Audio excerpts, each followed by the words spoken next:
अध्यात्म विज्ञान कोई धर्म या संप्रदाय नहीं है, ये स्पिरिचुअल साइंस है जो कुदरत के कानून पर आधारित है। ये विज्ञान पूरे ब्रह्मांड के सभी रहस्यों को उजागर करता है और जीवन के सभी पहलुओं को समझने के लिए एक नई दृष्टि देता है। इसी को आर्ट ऑफ विजन कहते हैं, दुनिया को देखने की एक नई दृष्टि, जो अध्यात्म विज्ञानी परम पूज्य स्वामी श्री कमलेशानंद जी के निर्देशन में सनातन सत्य का अनुसंधान कर हमारे जीवन को प्रकाशित करे। जय सच्चिदानंद। आत्माना सुखनो अनुभव कोने कहेवाय अथवा केवो कहेवाय कि जेथी अमने खबर पड़े कि अनुभव थयो अथवा तो ना थयो अथवा तो ओछो थयो कि वधतो थयो, ए खबर केवी रीते पड़े? पारासीसी तारे ज्ञानी के छे हे जीव आत्मानो अनुभव तो सातत्य रूपे होय छे। केवो होय छे? थोड़ो आवे ने थोड़ो ना आवे, વધારે હોય ને ઓછો આવે, એવું થતું નથી। આત્માના અનુભવમાં એવું નથી થતું, ભૌતિક બાબતમાં એવું થાય। શરૂઆતમાં બહુ ગરીબ હોય ને થોડા પૈસા આવે એટલે આનંદ થાય, વધારે આવે એટલે વધારે આનંદ થાય, એનાથી વધારે એટલે વધારે આનંદ થાય। પછી એક લિમિટ પછી આનંદ જેવું ના રહે, આવે છે એટલું રહે પણ આનંદ વધે નહીં। ભૌતિક બાબતની વાત છે। આત્માની બાબતમાં એવું નથી, આવી રીતે વધઘટ થતો નથી, ઓછો વધતો થતો નથી, એનું સાતત્ય હોય છે। શું હોય છે? એના અનુભવનું સાતત્ય હોય છે। તો એ સાતત્યવાળો અનુભવ અમારે કઈ રીતે માપવો, અનુભવવો, એમ અમને કેવી રીતે ખબર પડે કે આ આત્માનો અનુભવ છે, સાતત્યવાળો છે? એ અમને સમજાયું શબ્દની ભાષામાં, અનુભવની ભાષામાં કઈ રીતે સમજાય? ત્યારે ત્યાં આગળ જ્ઞાની પુરુષ કહે છે કે આત્માનો અનુભવ અસ્તિત્વ રૂપે છે અને આ અવસ્થાનો અનુભવ સ્વભાવ રૂપે છે। શું કીધું? આત્માનો અનુભવ અને આ સાધન કે અવસ્થાનો અનુભવ સ્વભાવ રૂપે છે। પણ તમને નહીં સમજાય આ વાત હજુ, થોડી જરા ભારે પડશે સમજવામાં। સ્ટેપ બાય સ્ટેપ સમજાય, ચિંતા ના કરશો, એક વસ્તુના ખુલાસા કરીશ। પેલા અસ્તિત્વ રૂપે અનુભવ છે, આનો સ્વભાવ રૂપે અનુભવ છે। સ્વભાવ એટલે એનામાં રહેલો ગુણ, એને આપણે સુખ માનીએ છીએ। આઈસ્ક્રીમનો ગુણ છે ઠંડો અને ગરપણ, બીજું પ્લસ જે કંઈ ફ્લેવર હોય તે, એમાં સુખ છે એ માન્યતા, અને એનો આપણને થાય અનુભવ, એટલે આપણને સુખ લાગે। દરેક વસ્તુની વાત છે, પૈસા પૈસા બધું છે। તો કે એનો અનુભવ છે એ સાતત્યવાળો નથી। તો આનો અનુભવ છે સાતત્યવાળો છે, તો કે આ અસ્તિત્વનો અનુભવ છે, અને પેલો એના ગુણધર્મના આધારે સ્વભાવનો અનુભવ છે। ગુણધર્મનો સ્વભાવ કયો સ્વભાવ? વસ્તુનો। લક્ષ્મીનું ગુણ શું છે? એક્સચેન્જ, વસ્તુ લેવડ દેવડનું માધ્યમ, એનો આપણને અનુભવ થાય છે કે આપણે વધારે પૈસા હોય તો વધારે વસ્તુ ખરીદી શકીએ, વધારે મોંઘી વસ્તુ ખરીદી શકીએ, વધારે સાધનો ખરીદી શકીએ, વધારે સગવડો મેળવી શકીએ, એનો આપણને અનુભવ થાય। આમાં આનો અનુભવ કેવો હોય? આત્માનો અનુભવ સાતત્યવાળો, તો કે અસ્તિત્વનો અનુભવ છે। શું છે? તો કે અસ્તિત્વનો અનુભવ એટલે શું? એટલે કે ભગવાન આત્માનો અનુભવ એ અસ્તિત્વ રૂપે છે, અને સાધનો અને અવસ્થાનો અનુભવ એ સ્વભાવ રૂપે છે, એના ગુણધર્મના સ્વભાવ રૂપે છે। તો કે હે ભગવાન, હે પરમાત્મા, આ આત્માનો અનુભવ અસ્તિત્વ રૂપે છે એટલે શું? આ આપણા બધા માટે મહત્વની વસ્તુ છે। જન્મથી મોત સુધી આ પાંચેય ઇન્દ્રિયો દ્વારા જે કંઈ પણ અનુભવ કરીએ છીએ એ બધો અનુભવ એ સાધનોનો છે। શેનો છે? આત્માનો। સમજાય છે? આ બધો અનુભવ કોનો છે? સાધનોનો। આ બધો અનુભવ સાધનોનો છે, પણ આ સાધનોનો અનુભવ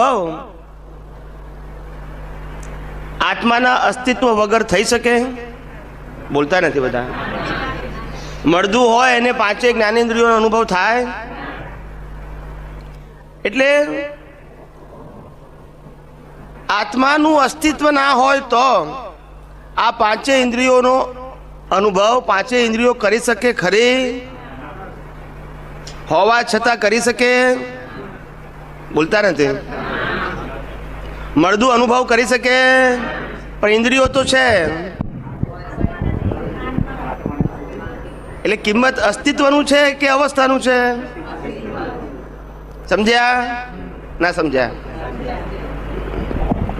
આત્માનું અસ્તિત્વ હોવું, ત્યાર પછી અવસ્થાનો અનુભવ થવો, અને એ અવસ્થાનો અનુભવ અજ્ઞાનતાપૂર્વક થવો, એને જ્ઞાની પુરુષે મોહનીય કર્મ કીધું.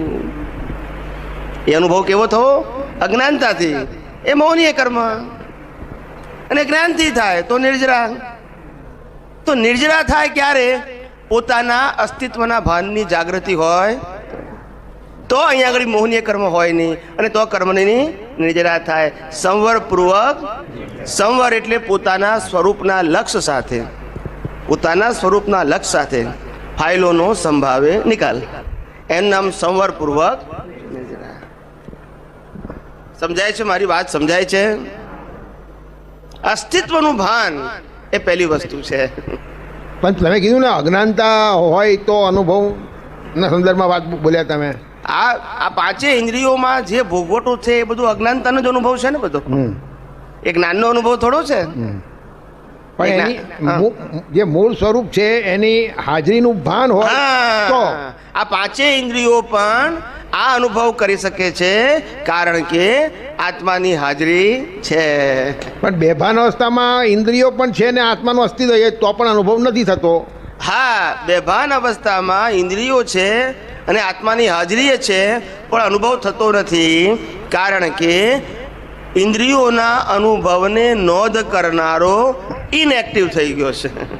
આત્મા આનો અનુભવ કે નોંધ કરતું.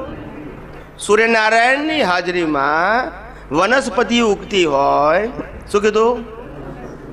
પણ એ સૂર્યનારાયણની હાજરી હોય અને વનસ્પતિ ના ઉગે, એનું કારણ વચ્ચે વાદળા છે. ના સમજાયું? ના સમજાયું ને? એટલે વાદળા હોવાથી વનસ્પતિને લાભ નથી મળતો, ઇઝ ઇક્વલ ટુ સૂર્યનારાયણની ગેરહાજરી છે એવું કહી શકાય? એના પ્રકાશનો લાભ મળતો નથી એવું કહી શકાય, પણ એનું અસ્તિત્વ નથી એવું કહેવાય?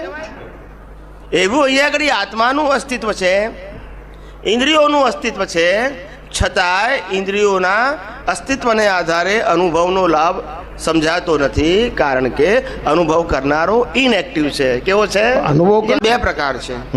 એક તો ડિસ્ચાર્જ પ્રતિષ્ઠિત આત્મા.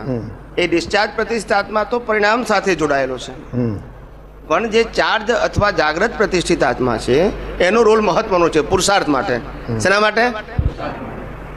એ બેભાન અવસ્થામાં પણ ભાનમાં રહી શકે. આ બેભાનપણું એ પ્રાકૃતિક અવસ્થાનું છે. કયું છે? પરિણામ સ્વરૂપમાં. હા, પ્રાકૃતિક અવસ્થાનું પરિણામ સ્વરૂપ જ હોય તો. પણ પોતાના સ્વરૂપનું ભાન તે વખતે પણ રહી શકે જાગ્રત જીવોને. હવે તમને લાગે કે એવું કઈ રીતે બની શકે? તો બધા દાખલા આપણી પાસે તૈયાર છે. શું કીધું? કોઈ જગ્યાએથી લાવવાના નથી. તો કે છે કે જ્યારે યોગીઓ સાધના કરે ત્યારે આ બોડી છે ને લાકડા જેવું થઈ ગયું હોય. કેવું થઈ ગયું હોય? છતાં પોતે પોતાના સ્વરૂપમાં હોઈ શકે.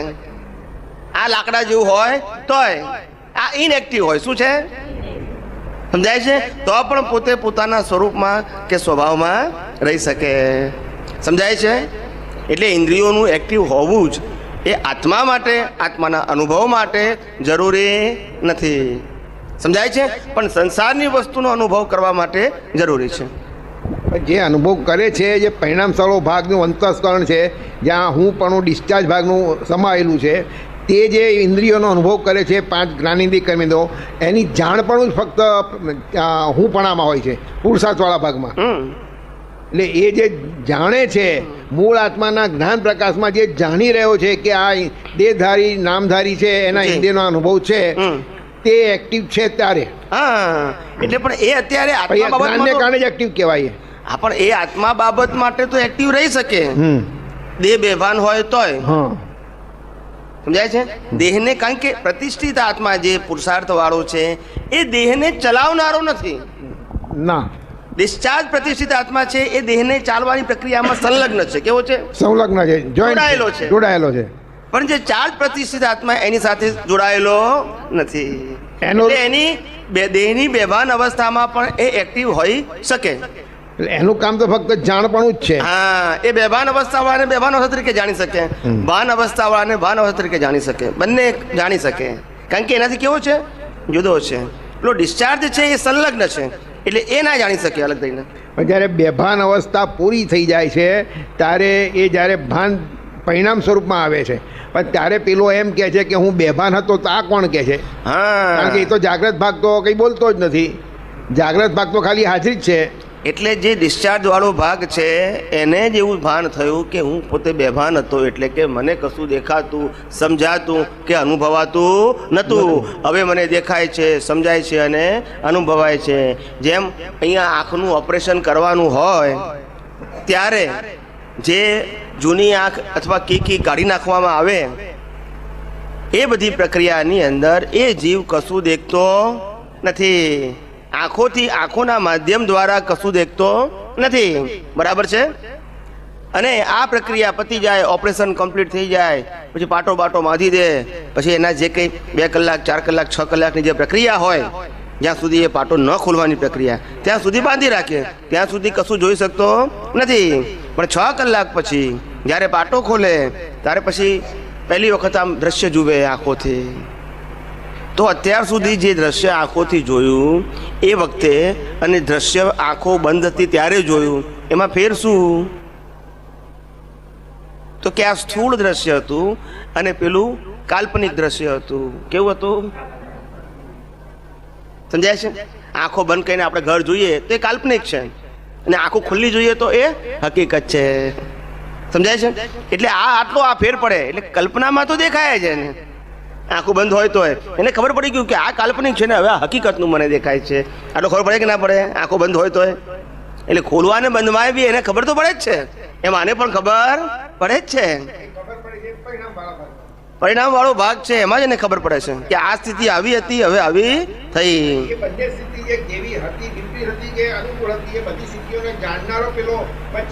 એ વચ્ચેનો ભાગ છે. અત્યારે પુરુષાર્થ કરનારો ભાગ છે એ આનાથી જુદો છે.